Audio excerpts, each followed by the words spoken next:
What's going on, CC peeps? Hope you guys had a super duper week this week.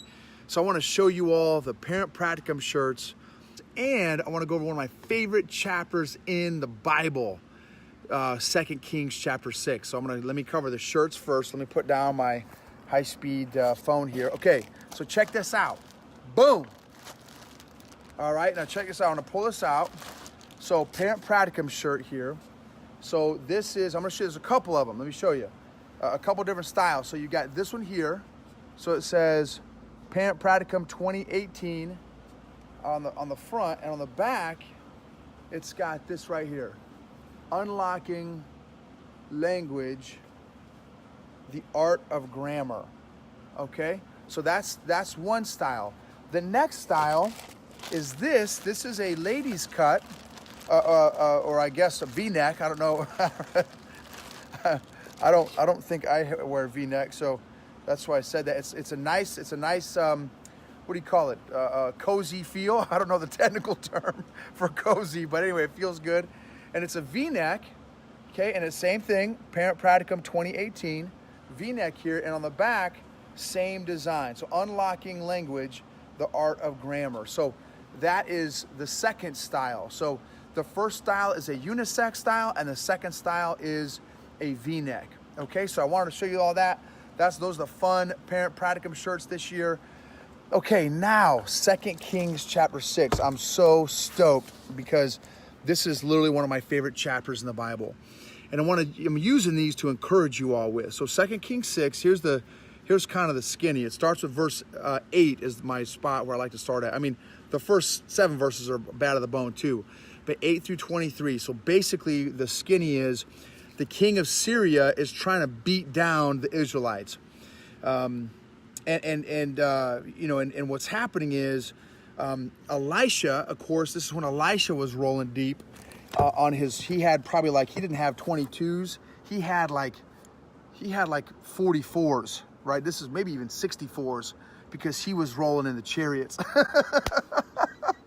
Okay, so your teens will get it if you don't. All right, so here's what's happening. So the king of Syria is after the Israelites. Well, Elisha, of course, is a gangster prophet. That's my version of like super duper amazing prophet. And what's happening is, hey, Mrs. Grant, good to see you, ma'am. What's happening is every time the Israelites move camp, the Syrians find out about it, and they try and intersect the Israelites. Well, this one time, and every time Elisha tells the king of Israel, hey, the Syrians are coming, so make sure you don't stop at this spot. And the Syrians thought that, okay, there's a mole in their camp, right? A double agent, spy in their camp. Well, long story longer, there's so many lessons in here. The bottom line is, finally, the Syrians got sick and tired of this. They said, okay, their spies went out, came back, and told this king of Syria, hey, look, we found the Israelites, and they're camping out in Dothan. Not Alabama, but Dothan. And so, boom, sure enough, Elisha and I call him an AG, assistant gunner, in military. I was in the 82nd Airborne Division, so I was the infantry guy. So Elisha's like the machine gunner, and then like the AG, the assistant gunner. And I'm joking, he's not the gunner, but he's the big prophet, right? And so what happened was the Syrians they've got Elisha surrounded, like legit surrounded. And Elisha's assistant gunner, his assistant, right, his executive assistant kind of thing, he goes out in the morning to go do his thing, looks around and is like, oh my goodness, flies back in, he is freaking out, right? Just like we do in our homeschooling journey. Our kids, they're not reading as soon as we want them to read. They're not getting their math equations when they're supposed to. They're not sitting still when we think they should be sitting still.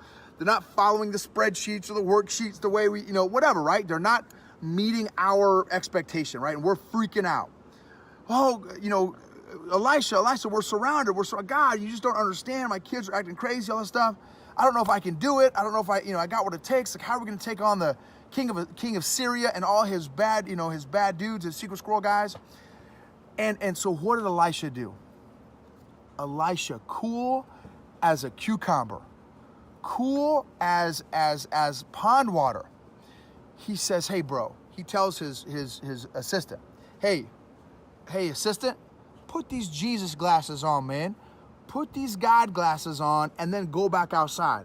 But boss, you don't get it, man. We're surrounded. He said, just be cool. Put the glasses on and go outside.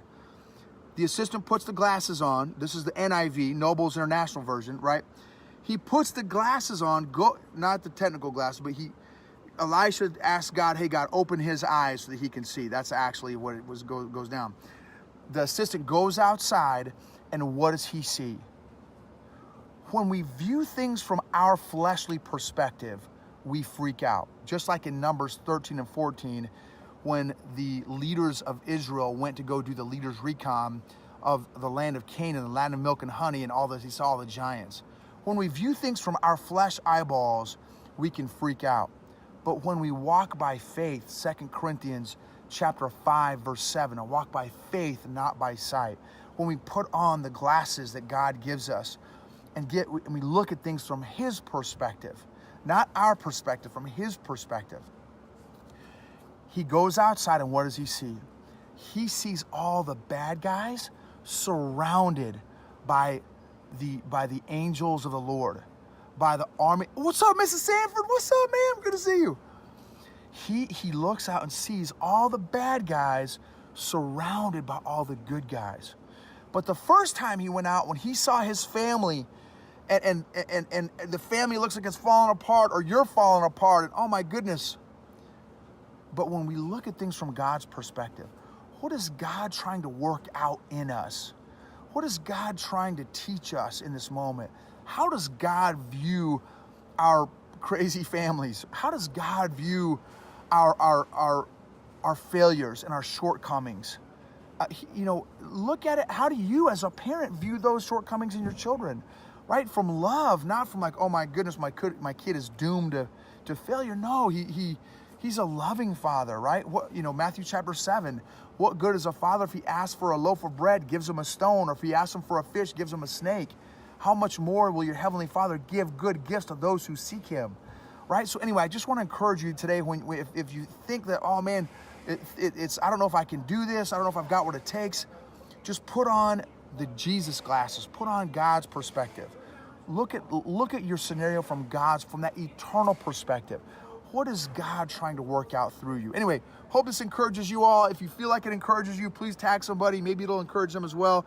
But I want to share those Practicum shirts with you all, and also share with you 2 Kings 6 and maybe give you an encouraging word for the day. God bless you. Have a super duper day. Hopefully we'll see you at some of the Practicums across the country.